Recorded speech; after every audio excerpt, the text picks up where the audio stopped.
Well, good morning.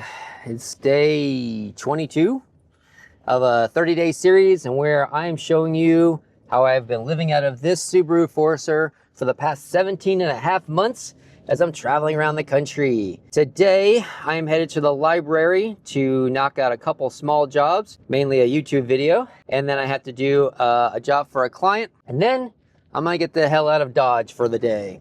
I think I'm gonna head north to a place called Cedar National Monument. It's actually one of the reasons that I came down to St. George in the first place. It's only an hour north, and even though it's overcast and cloudy today, I don't think it's gonna rain anymore. So that is the plan for the day. Goodbye. Ugh, I just left the library. I thought I was gonna be there till like 1 o'clock or so. It's now 2:30. I am just now leaving. I'm complaining that I had to do 4 hours worth of work today. But in reality, most people work, an 8-hour day at most jobs. Actually 9 hours if you consider that most people probably take their lunch break at their job. So they're actually there 9 hours. And here I am complaining that I had to work for 4 hours a day. Well, this is why I got into this, is to be able to kind of get out and play a lot more. But unfortunately I do got to pay the bills. So it is what it is. But I'm headed up to Cedar National Monument. I've put such an emphasis on national parks over the past couple of years, seeing so many national parks. I tend to forget about national monuments. I've seen a lot of national monuments, don't get me wrong. I just don't always put them on my radar. I don't always source them out and look for them and go, oh, what kind of national monuments are in that area? I think, like most people probably, we kind of gravitate towards the big guys, the national parks. And of course, there's good reason national parks are national parks. But there's a ton of really, really great national monuments all over the country. And honestly, national monuments are just small versions of national parks. Like, they really are the same thing. They're just smaller versions usually. So I'm going up to Cedar National Monument, and from the pictures, it looks like this is gonna be like a Bryce Canyon kind of place. It looks like there's gonna be like these hoodoos everywhere. So we'll see what it's like. I'm getting up there so late in the afternoon, I'm probably just gonna do some of the kind of big sightseeing places. I think there's some places you can walk up to like a cliff's edge and oversee the whole thing. So that's what I'm probably gonna end up doing today. And then I'm gonna stay tonight and probably stay tomorrow night up there. Do a little bit more, maybe hiking tomorrow. That's kind of like my plan. But that's where I'm headed to, Cedar National Monument.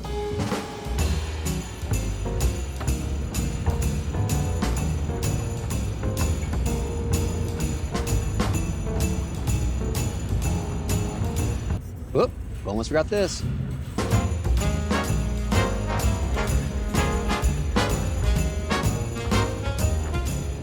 All right, well, I didn't think about it, but looks like I'm gonna be in some snow maybe tonight. I've started to see some on the roads, on the side of the road now, and I can see up ahead of the street there's definitely lots of snow. So wherever I stay for the night, there's probably gonna be a lot of snow on the ground. Oh man, it's gorgeous here though. I knew that it would be cold. I knew it would be in the low 30s tonight. I just didn't think about the elevation with as much snow as it did. But man, it looks gorgeous here. I can deal with snow for 1 or 2 nights. It's when I have to deal with it for many, many nights in a row. That's when I don't care for it. But it looks absolutely stunning. Oh, that looks amazing.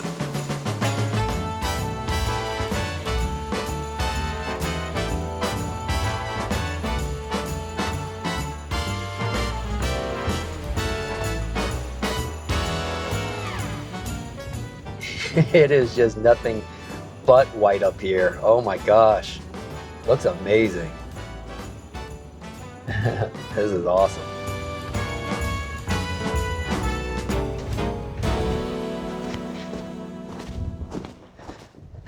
Oh man, looks amazing. Oh, oh wow. Oh, look at this. Oh my gosh. Oh my gosh, this looks stunning.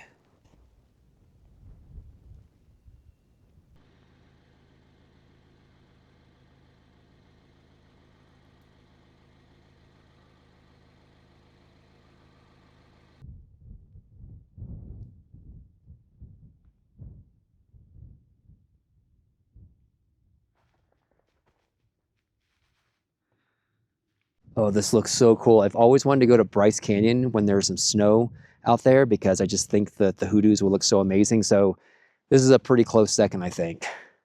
Oh man. I don't think I'll be able to do any trails because it's just basically snow, but this looks amazing.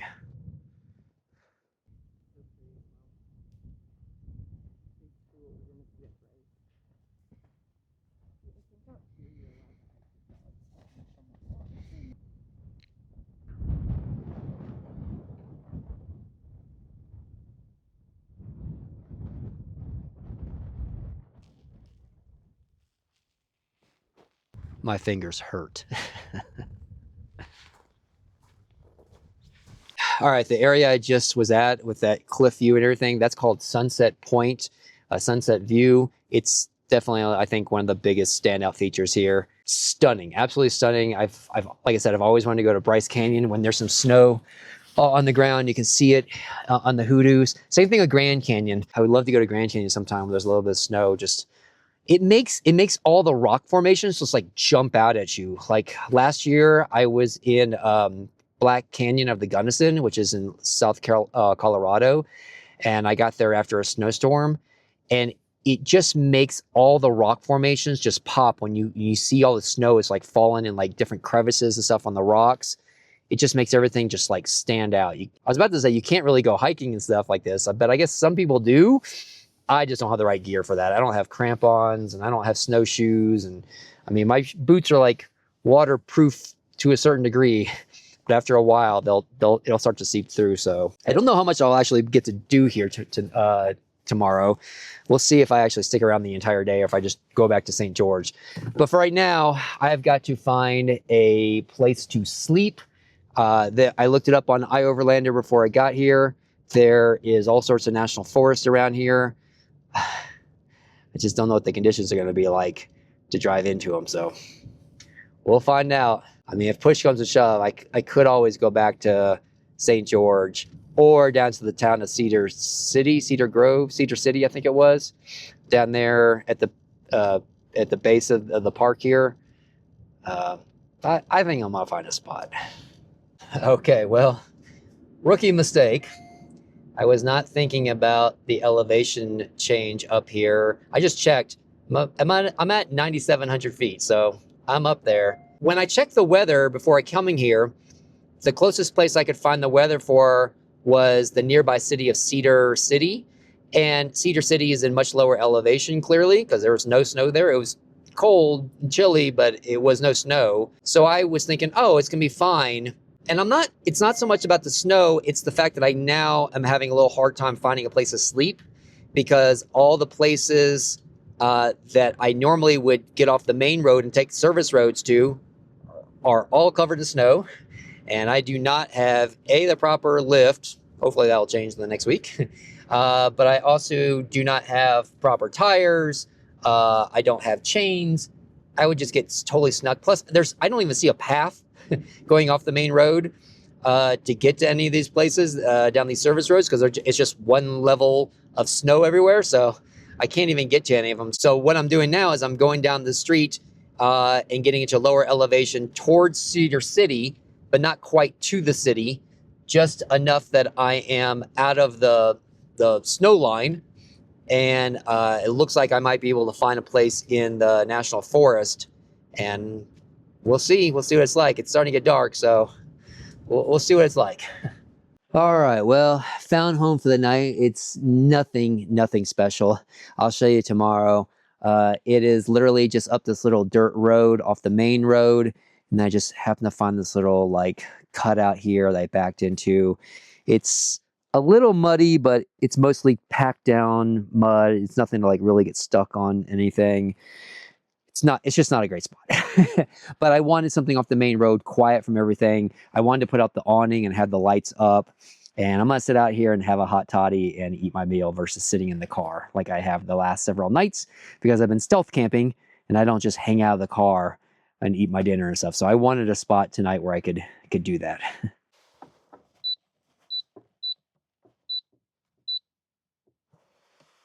So before I came up here today, I stopped by the store. I was going to pick up some more wine. And then as I was there, I was like, it's going to be cold up there. Like I knew it was going to be cold. I knew it was going to be in the low 30s. I just didn't know about the snow. And then that's when I was like, oh, you know what? It'd be really nice. A hot toddy. So I picked up some cinnamon apple spice tea. And then I picked up this bottle of Old Forester. So I'm making some hot water now for the tea. And then I'll pour a little of the whiskey in there. All right, let's get this hot toddy going. All right, I got the tea in there. Get a little splash of the whiskey.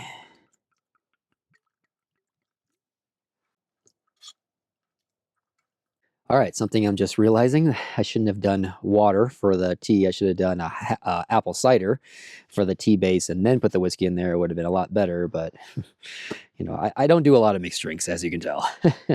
All right, totally had intentions of making like a full meal tonight. Oh, my water's done. Hang on a second. All right, I totally had intentions of making like a full meal tonight, but I don't know. I'm just I got to do some editing and it's a little cold out here. I don't want to get my hands wet. So I'm going to do some more dehydrated meals. I have never done this many dehydrated meals. I promise. But I don't know. It's just one of those nights. But anyways, this one's chicken Alfredo pasta, as you can see. And then again, I have some of these tuna packages that I didn't like. I was going to make them for sandwiches, but I don't like them on as a sandwich. So I'm going to put that in there. Do the same thing I did the other night.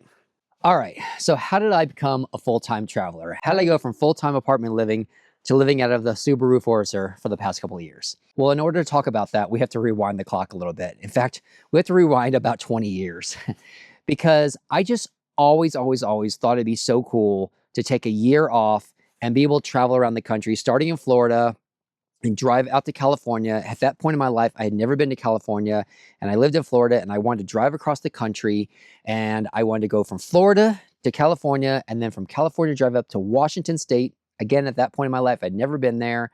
And then drive from Washington State all the way to Alaska. And then from Alaska, drive over to Maine. And then from Maine, go back to Florida. So I wanted to do a giant loop around the United States. I wanted to do it for a year. I just thought that'd be the coolest thing ever. 20 years ago, I never saw places like the Grand Canyon, Niagara Falls. I'd never been anywhere west of Texas. So I never saw anything like Utah or Arizona. Or again, I'd never been to the Pacific Ocean or anything. And I just would always flip through travel magazines and hear stories about people who have traveled to all these amazing places. And I just thought that'd be so amazing. And for me, it's not always about the destination. It absolutely is about the journey. So doing that kind of road trip where I could drive from Florida to California and to all these other states meant I could actually take my time to go to different places and not just make a straight line, but make a very, very zigzag line and just go to multiple places. It just meant that I could go wherever I wanted to go and do whatever I wanted to do. But every single time I started thinking about that thought, I would immediately have to stop thinking about that thought because I didn't have enough money saved up for a year to stop working for a year. And I knew that I would have to have some sort of income coming in. And the logistics about it, like I didn't have, I had just a regular car and I thought, well, you got to have an RV or something big. And I looked one time into renting an RV and it was crazy expensive. And that was just a 30-day trip. And I was like, oh gosh, it was going to be several grand. And I was like, I can't do this. So it was always something that I thought about, but the logistics really just knocked it completely out. I was like, there's no way I can ever make that happen. And I would keep thinking about it. And I kept thinking to myself, in order to do something like that, in order to take a year off from work and travel like that, travel the country, you got to have a crazy amount of money, right? You got to win the lottery. You got to have a big, crazy rig. You got to have all these things you see online. I would think all the time about, let's play the lottery tomorrow. The lottery's up to $700 million. I'll play the lottery. And boy, if I win, that's what I would do. I would travel. And it was just like this thing of fire in me that just kept building. And I just kept thinking about it more and more. And as time progressed and things went on in my life, I started coming to a realization that I was very unhappy with my job. I wanted a big change. I was not necessarily hating Tampa where I lived, but at the same time, I knew that I didn't want to stay there. I wanted some sort of change. My apartment lease was coming up, and I was like, I need a change in my life. I will never forget a moment that happened at work that kind of was the light bulb moment I needed. It was the kind of kick to the pants that you needed to be like, dude, just do it. Now, I used to work at an Apple store, and Apple stores have very big employee base. We had about 96 employees working at our store. So you always started off each morning with at least 60 employees or something like that, starting off the day. And we would a lot of times play like a little getting to know you game, right? We would ask a question out and have people answer it or something like that. Just a way to, again, to get to know your coworkers, get to know each other a little bit better. And coming from Florida, they do have a Florida lottery, and the Florida lottery had gotten to one of its biggest ever. It got to like $700 million or something like that. And the manager that was there that morning said, let's play a game this morning. Everybody take a piece of paper and write down on it what you would do with the $700 million if you were to win the lottery, but don't put your name on it. We'll put it all in this big bucket. And then one at a time, we'll take the piece of the papers out and we'll read it out loud and we'll try to guess who said that. You know, so it's a way, again, to get to know your coworkers. And, you know, a lot of people had a lot of dreams and aspirations of buying massive mansions and big boats and fancy sports cars. And, you know, some of it was kind of goofy stuff like fly to the moon or something. But a lot of people said travel. And that was mine. I wrote down on it 1 year of travel around the country. And I will never forget the light bulb moment that hit me, which is when the manager at the end of the game said, you don't have to have $700 million to do a lot of these things. And it was like you don't. If you want to travel, you can absolutely travel and not have tons of money. There's ways to either work on the road or just take some saved up money and just take off for an entire year. There's ways to do it. And as I mentioned, everything in my life was festering up to a moment where I just was needing big changes in my life. I didn't like my job anymore. I was ready to go find something else, but I didn't know what I wanted to find. My apartment lease was coming up, so that I needed to find a new place to live. And I was okay with Tampa, but I was also looking for a big change. And that's when it hit me. I was like, I'm just going to do it. This is the point of my life. Everything is coming down to this one point in late fall, because that was when my apartment lease was up. And that was about 6 months out from when I realized, you know what, I'm ready to leave this job. I'm ready to go on to something else. I just don't know what. I needed that change in my life. I needed to do something big and grand. And I went for it. And I put the wheels in motion. And the first step was to buy a teardrop trailer. So before I lived just out of this car, I actually used to have a teardrop trailer. And I did it. I canceled the lease on my apartment, which was up in the fall. And I said, you know what, I'm not going to renew it. I canceled my gym membership. That was the biggest one for me. When I went to the gym and said, I'm ready to cancel my gym membership, that was it. And not that I'm, again, a big muscular dude or anything, but it was the sign for me to go, wow, you're actually doing this. Because that was like a thing that kind of, you know, like was like a thing that I did in town. Like it was like kind of a rooted structure there in town. But yeah, the apartment lease was coming up. I got the teardrop. I had planned to put all my stuff in storage. I quit the gym. Everything was wheels are in motion. And I set off and I started off to do 1 year. And I thought, you know what? 1 year is probably going to be plenty for me. I put all my stuff like couches and TVs and big bed and dressers and entertainment centers and computer desks and pots and pans and all that stuff into storage, because I thought that after 1 year I'd come back to Florida and just go right back to apartment living. I was like, well, I was kind of like got that out of my system kind of scenario, right? Well, I was on the road for just 3 months of that 1 year journey.